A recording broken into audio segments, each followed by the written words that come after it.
Halo, saya Dr. Leo. Selamat datang di channel Malpractice Makes Perfect, channel tentang ilmu hitam dunia kedokteran.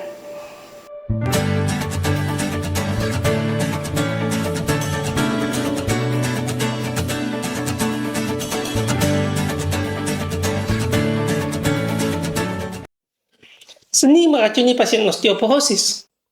Seni meracuni lansia. Sudah biasakah meracuni lansia?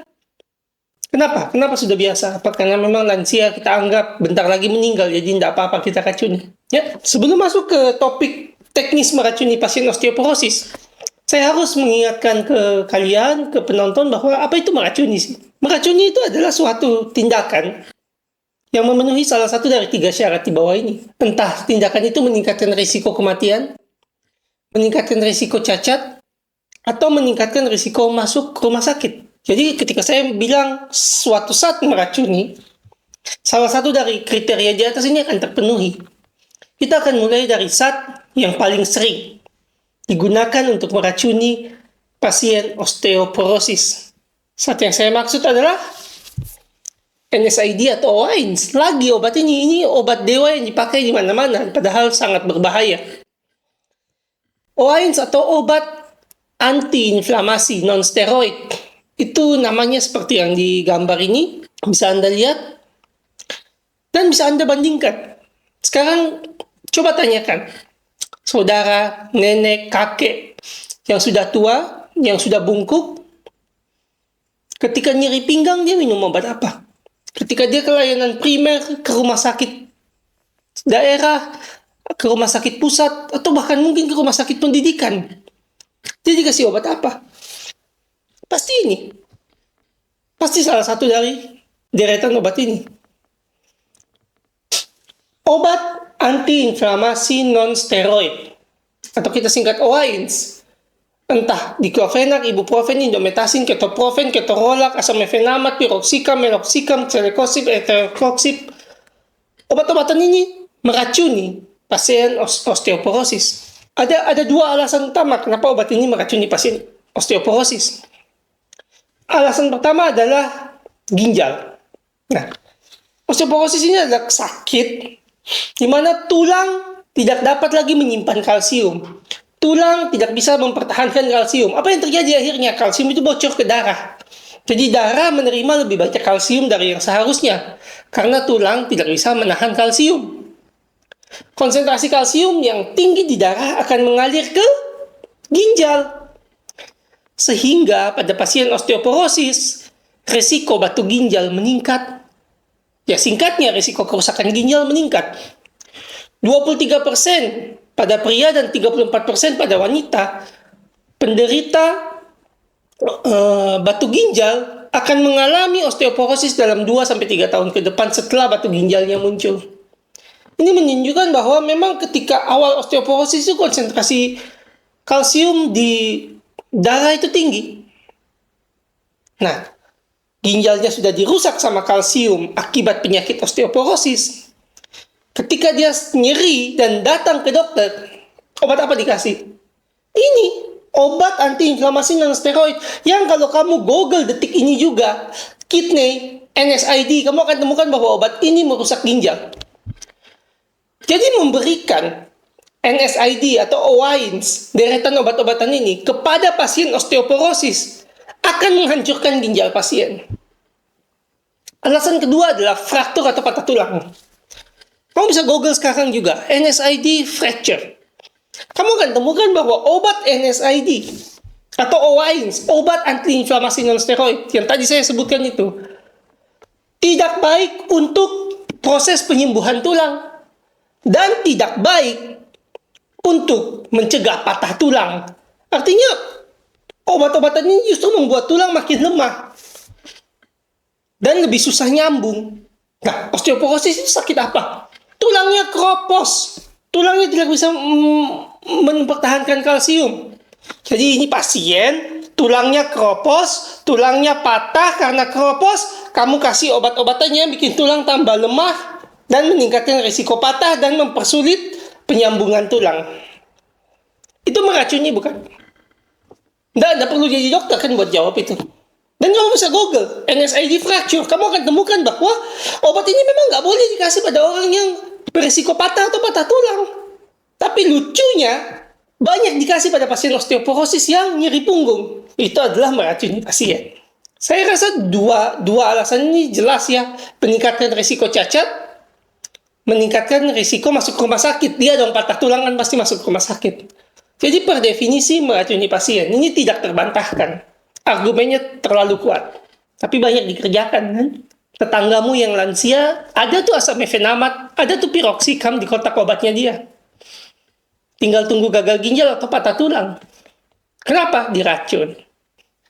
Tapi ya namanya sistem kesehatan kan nggak mungkin dong kita biayain osteoporosis. 7,5 juta penderita. Seperti yang saya kalkulasi di video sebelumnya, itu 34 triliun per bulan. Nggak worth it kalau dihitung-hitungan kalkulator. Jadinya ya kita harus melakukan terapi yang salah. Dan terapi yang salah ini kemungkinan, bukan menuduh ya, tapi kalau mengikuti perhitungan kalkulasinya saya, bahkan rumah sakit pendidikan akan melakukan. Nah ini kan malu dong ya kalau umpamanya saya pengajar di fakultas kedokteran, gelar saya udah prof, S1, S2, S3, S4, wah S-nya banyak lah. Terus saya kasih NSAID, saya kasih piroxicam, atau saya kasih celecoxib, kan paling terkenal itu, dia udah diracuni di layanan primer atau di umum pakai piroxicam atau meloxicam, datang ke layanan tersier atau poliklinik spesialis atau poliklinik rumah sakit pendidikan, dapatnya celecoxib. Ya sama-sama NSAID, sama-sama sifat racunnya. Tapi kan harus dong saya menjelaskan ke koasnya saya. Saya harus menjelaskan ke peserta didik. Kenapa saya ngasih ini? Namanya kan pendidikan. Dan saya tidak mau juga ngaku pembunuhan. Jadi saya kalau jadi pengajar saya perlu ngeles. Saya perlu bilang, oh ya ini benar kok obatnya. Meskipun bagusan saya argue ini obatnya meracuni. Ngeles pertama itu paling populer adalah kita kasih tahu ke koas. Dek, jangan khawatir kasih NSAID ke pasien. Efek sampingnya itu tidak instan.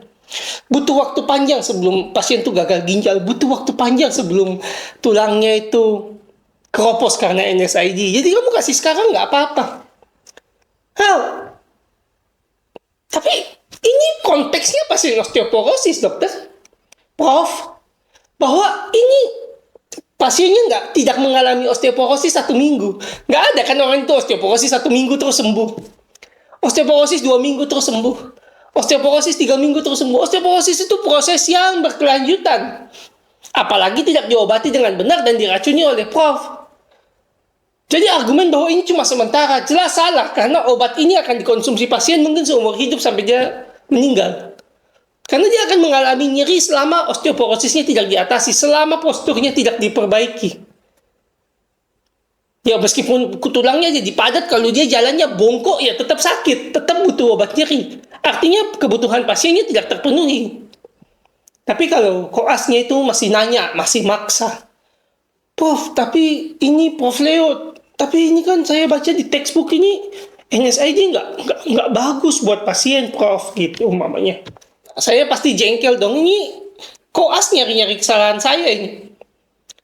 Nah, ini jawaban les kedua yang agak membentak. Saya akan bentak dia supaya dia nggak nanya lagi, kan repot kalau dia nanya terus saya terbukti gitu bahwa saya meracuni pasien. Panjang ceritanya. Saya akan bilang, ya dek, ini kan pasiennya butuh, pasiennya itu kesakitan, lihat di depan saya pasiennya kesakitan, makanya saya kasih obat nyeri. Nah ini alasan yang juga sebenarnya intimidatif aja, tapi kalau dinalar secara logika nggak masuk. Ketika pasien osteoporosis datang dengan nyeri, apa masalah utamanya dia nyeri? Kan enggak. Masalah utama pasien osteoporosis datang dengan nyeri, ya osteoporosisnya dia, dokter, profesor, pengajar, bukan nyeri. Karena kalau kita mau atasi aja nyerinya, kasih aja fentanyl, pulang jadi pecandu narkoba, tapi nyeri tulangnya hilang. Benar apa enggak salah pengobatan itu? Benar nggak saya melakukan itu? Oh ibu ini ya osteoporosis ya, iya memang tulang punggungnya patah, nih pulang bawa morfin. Kan salah. Kenapa salah? Karena tujuan pasiennya ke dokter, kebutuhan medisnya dia bukan mengatasi nyeri saja. Kebutuhan pasien adalah mengatasi sumber nyeri. Kepadatan tulangnya perlu kita address, perlu kita atasi. Posturnya perlu kita atasi. Kerusakan tulangnya perlu kita atasi. Bukan cuma ngasih obat nyeri. Jadi ketika kita bilang ke koas, lihat dia kesakitan, kita butuh obat nyeri, itu pendidikan yang salah. Karena pendidikannya mengatakan pada koas, pasien itu kalau datang dengan nyeri, kamu atasi nyerinya, kamu udah sukses. Dan itu akan mengakibatkan banyak pasien kecanduan obat nyeri. Karena penyebab nyerinya sendiri nggak diatasi kan. Orang dia datang bongkok, tulang belakangnya patah, tulangnya keropos, posturnya salah. Kita senjatanya apa? Selekoksib. Ditambah hancur pasien. Jadi ngeles ini nggak masuk akal. Pasien butuh deh, dia nggak butuh prof. Cuman sebagai koas kan kita nggak bisa jawab kayak gitu. Sebagai peserta didik ya kita jawab kayak gitu kan nggak lulus. Tapi kalau kalian jadi pasien, kalian bisa jawab kayak gitu. Kalian bisa bilang, Prof, saya nggak butuh obat nyeri sekarang. Saya butuh memperbaiki kondisi yang mengakibatkan nyeri itu. Yang Prof tidak berikan. Prof malah berikan saya racun ini. Yang semakin merusak badan saya. Racun nomor 2 yang populer adalah kalsium tunggal. Kalsium tunggal artinya apa? Terapi kalsium yang tidak diberikan pendamping apa-apa, ya hanya kalsium aja. Nah, ini berbahaya. Karena ini banyak juga dipakai. Terutama kalau di kelompok pasien menengah ke bawah atau pasien dengan asuransi publik. Ini sudah datang osteoporosis, tulangnya udah pasti kropos, tanggungannya 200.000, yang paling mungkin ya kalsium tablet. Nah, kalsium tablet ini punya kelemahan yang berbahaya. Karena osteoporosis adalah kondisi di mana tulang tidak bisa menggunakan kalsium. Nah, ini saya ulang. Osteoporosis adalah kondisi di mana tulang tidak bisa menggunakan kalsium. Artinya apa? Masalah osteoporosis itu bukan konsentrasi kalsium di darah. Kan ada kalsium di tulang, ada kalsium di darah. Ketika kita kasih pasien kalsium, yang meningkat konsentrasinya itu kalsium di mana? Kalsium di darah. Ini saya pakai analogi deh.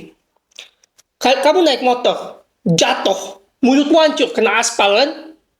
Gak bisa makan, gigi hancur, mulut hancur, kamu ke rumah sakit. Dokter, tolong saya tidak bisa makan. Lalu dokter order Grab atau GrabFood atau GoFood, beli makanan yang banyak, paksa kamu makan. Itu dokter gila nggak? Bukannya memperbaiki kondisi mulutmu yang hancur, dia justru maksa kamu makan lebih banyak. Ini analogi yang persis sama seperti saya memberikan kalsium kepada pasien osteoporosis. Saya tidak memperbaiki kapasitas atau kemampuan tulang menggunakan kalsium, saya malah tambah konsentrasi kalsium di darah. Ya balik lagi, akibatnya apa? Kalsium akan mengalir ke ginjal. Kalsium yang tadinya sudah banyak di awal osteoporosis, di akhir osteoporosis kalsiumnya mungkin mulai normal, kita tambah lagi, dan terus merusak ginjal yang dari awal mungkin sudah rusak atau sudah rusak karena penuaan. Jadi salah mengobati osteoporosis dengan NSAID ataupun dengan kalsium suplementasi tunggal akan merusak ginjal. Dan per definisi, kalau kita memberikan zat yang meningkatkan risiko cacat, meracuni pasien. Kalau saya jadi pengajar di Fakultas Kedokteran, lagi balik di konteks di mana saya harus memberikan terapi yang salah, ditonton oleh koas yang akan jadi dokter di masa depan, dan saya harus melakukan pembenaran terhadap terapi saya dong. Masa saya bilang, Dek, racun ya. Jangan dilakukan kalau kamu jadi dokter, ini mah karena klaimnya 200.000 jadi nggak bisa, jadi ya racun ya, jangan dikerjakan, kan nggak mungkin. Yang saya lakukan ya, saya bilang, Dek, ini terapi yang benar ya, dikasih kalsium itu oke kok pasien osteoporosis. Nilai pertama yang saya sampaikan adalah, koas, kalian coba Google deh, BMD, bone mass density, kepadatan tulang, dan kalsium. Kalian akan temukan bahwa suplementasi kalsium meningkatkan kepadatan tulang. Tidak salah. Pemberian kalsium pada pasien osteoporosis akan meningkatkan kepadatan tulang. Yang tidak diberitahu ke pasien adalah kalau kalian baca lebih detail, kalau kalian cari lebih detail, kata kuncinya bukan BMD, bukan kepadatan tulang. Karena tujuan pengobatan osteoporosis bukan cuma memadatkan tulang, tapi harus menurunkan risiko patah. Karena yang membunuh pasien osteoporosis adalah patah tulang, bukan kepadatan tulang yang tidak naik. Jadi percuma tulang kamu padatin tapi besok patah. Karena yang bahaya patahnya. Dan suplementasi kalsium tidak menurunkan risiko patah tulang sambil menaikkan risiko batu ginjal. Nah, ini catatan penting yang membuktikan bahwa suplementasi kalsium tunggal bukan didampingi dengan obat osteoporosis. Kalau didampingi dengan obat osteoporosis mungkin malah bagus. Tapi saya nggak bicara itu. Saya bicara kalsium tunggal, hanya kasih kalsium suruh pasien pulang minum, itu tidak menurunkan risiko patah tulang. Sebaliknya meningkatkan risiko gangguan ginjal. Artinya apa? Racun tanpa manfaat. Jadi suplementasi kalsium tetap racun, meskipun alasannya dia meningkatkan massa tulang. Ngapain massa tulang meningkat? Orang tetap risiko patahnya tinggi. Ngeles nomor 2. Nah, kalau koasnya ini kan kritis, atau sudah baca textbook atau jurnal sebelum kuliah, koasnya mungkin bertanya kepada profnya, Prof, ini kan pada pasien osteoporosis banyak kalsium dari tulang masuk ke darah, apa nggak bahaya kita ngasih kalsium? Sebenarnya kan bahaya tuh, tadi sudah saya jelaskan bahaya.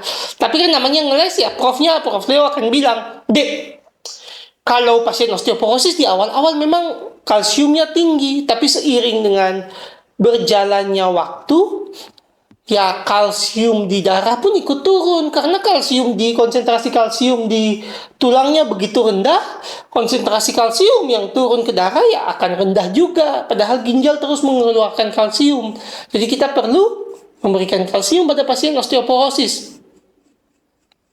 Terdengar masuk akal nggak? Masuk akal, tapi menyelesaikan masalah pasien nggak? Enggak, itu hanya memuaskan koas saja. Koasnya, oh gitu, ya. Jadi kadang-kadang memang dia pasien osteoporosis kekurangan kalsium. Bener nggak? Bener. Dicek nggak? Enggak lah. Orang terapi profnya buta tanpa pemeriksaan kalsium. Kenapa tidak diperiksa kalsiumnya? Kapitasinya 200.000, pemeriksaan kalsium itu 150.000. Pasti nggak diperiksa kalsiumnya.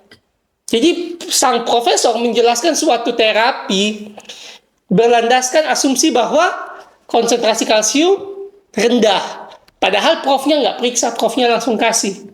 Asumsi ini belum terbukti, tapi sudah diterapi. Itu aja udah salah secara prinsip. Dan lagi, terapi ini tidak mencapai target, yakni menurunkan risiko patah tulang. Itu yang harus jadi fokus koas, itu yang harus jadi fokus pendidikan kedokteran dalam menangani osteoporosis. Ini yang saya berikan, apakah menurunkan risiko patah tulang, titik. Ternyata suplementasi kalsium tunggal tidak menurunkan risiko patah tulang, justru merusak ginjal. Jadi jelas ya, bahwa terapi berbahaya yang selama ini berkembang di masyarakat karena kapitasi 200.000, itu bisa membunuh dan mengakibatkan cacat banyak orang. Dia udah datang, udah sakit, udah nyeri, kita kasih obat nyeri yang merusak ginjal, kita kasih kalsium yang merusak ginjal, kita suruh dia pulang, padahal tulangnya nggak membaik. NSAID, OAINS, dikombinasi dengan kalsium, adalah racun yang menjadi SOP di banyak tempat. Dan itu harus dihindari untuk pasien osteoporosis. Mau miskin, mau kaya, mau mampu bayar, nggak mampu bayar, itu bukan standar terapi osteoporosis. Meracuni pasien osteoporosis sampai sini batasannya. Selanjutnya saya akan bahas vitamin D yang bukan racun. Vitamin D bukan racun. Karena vitamin D tidak memenuhi definisi di atas. Vitamin D suplementasi tidak meningkatkan risiko kematian, tidak meningkatkan risiko cacat, dan tidak meningkatkan risiko masuk ke rumah sakit. Tapi penting dibahas. Karena terapi vitamin D ini dijual pada banyak pasien golongan menengah hingga menengah ke atas. Vitamin D dipercaya aman dan efektif untuk menangani osteoporosis. Tidak salah sepenuhnya. Artinya apa? Bahwa memang vitamin D itu, banyak penelitian yang bilang vitamin D itu aman dan efektif mencegah patah tulang tanpa meningkatkan risiko batu ginjal. Beberapa dan banyak juga yang bilang dia tidak mencegah patah tulang dan meningkatkan risiko batu ginjal. Jadi ada dua sisi di sana. Dan belum ada yang definitif. Pertanyaannya sederhana sih, kalau vitamin D begitu bagus, kok nggak diteliti lebih definitif? Sederhana jawabannya sebenarnya, karena kita sudah punya obat yang lebih bagus untuk osteoporosis. Masalah kedua adalah penelitian vitamin D, kalau kalian baca, itu diteliti pada sampel sehat. Jadi tidak didiskriminasikan bahwa berapa ribu orang yang diteliti itu menderita osteoporosis atau tidak. Mengakibatkan bias, karena kan orang sehat minum vitamin D jelas beda dengan orang osteoporosis minum vitamin D. Nah, itu masalah pertama secara ilmiah. Masalah kedua secara ilmiah yang tidak ada adalah tidak ada penelitian yang hanya menggunakan vitamin D untuk pasien osteoporosis. Kenapa tidak ada? Lagi jawabannya, karena terapi osteoporosis itu sudah ada. Gini, saya kasih perumpamaan deh. Bayangkan kamu sakit HIV. Terus dokter Leo temukan obat baru. Obat, apalah namanya. Katakan dokter Leo bilang, bunga anggrek bisa menyembuhkan HIV. Ketika dokter Leo mau teliti itu, obat HIV yang sekarang, obat antivirus itu harus diberikan kepada semua sampel. Karena tidak etis kalau saya bilang, anggrek ini bisa kok menyembuhkan, udah nggak usah minum antivirus. Itu penelitian saya akan jadi ilegal. Karena yang aman dan efektif itu sudah diketahui. Sama seperti osteoporosis. Kita udah tahu bifosfonat, teriparatide, dan denosumab itu mengobati osteoporosis dengan efektif. Jadi kalau kita teliti vitamin D tunggal tanpa obat-obatan ini, penelitian kita jadinya tidak etis. Kita memperlakukan manusia sebagai kelinci percobaan per definisi. Tapi itu yang dilakukan negara miskin terhadap pasiennya. Kita memperlakukan pasien seperti kelinci percobaan. Karena kita tahu vitamin D belum tentu efektif, kita kasih aja, kita nggak kasih obat yang benar. Ya karena mungkin pertimbangan biaya, tapi kan prakteknya, secara faktualnya, kita memperlakukan pasien seperti kelinci percobaan. Secara ilmiah tidak kuat, kita memberikan terapi yang tidak ada penelitiannya, yaitu vitamin D, dosis tinggi. Pada pasien osteoporosis, ingat konteksnya, saya bukan bilang pasien sehat loh, pasien osteoporosis. Ya, jadi meskipun tidak beracun, ini tidak ilmiah. Karena sederhananya kita tidak mengetahui efektivitas dan keamanan vitamin D, dosis 800, dosis 400, dosis 100, dosis 1000, formulasi dan merek apa terhadap penderita osteoporosis dan kepadatan tulang dan risiko patah penderita osteoporosis. Kita jawabannya tidak tahu. Dan memang sudah tidak banyak penelitiannya karena sudah ada obat yang benar. Jangan lupa itu. Sudah ada obat yang lebih bagus. Ngapain kamu stuck dengan vitamin D? Kasus osteoporosis.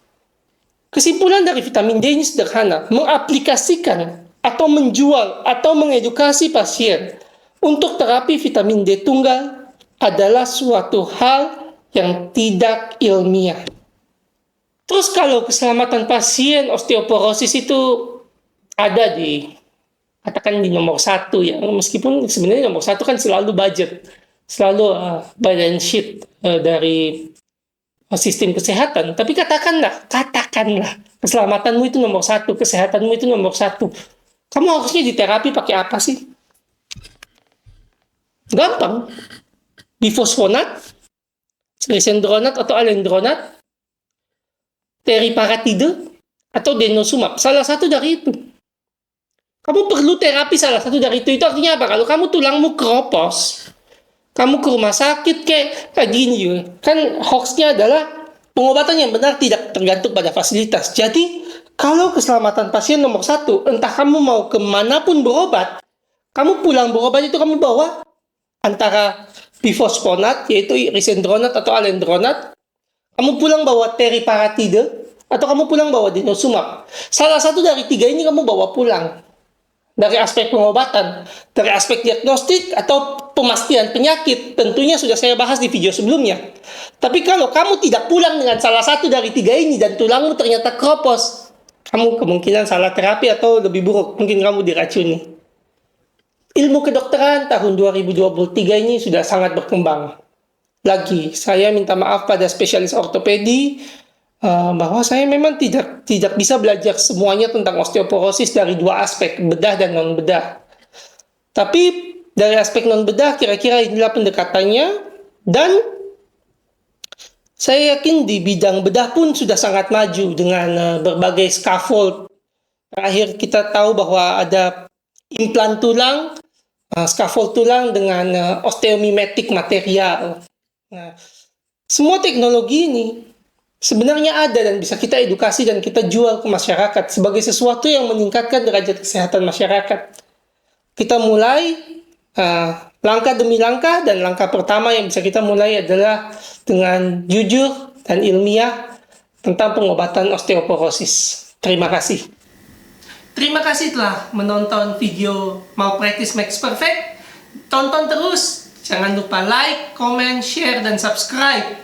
Saya berharap video ini tidak putus informasinya hanya di Anda, tapi Anda bisa terus membagikan video-video saya. Semoga dengan dibagikannya video ini, Anda bisa menyelamatkan kesehatan keluarga dan rekanan dan kenalan Anda. Sekali lagi, terima kasih.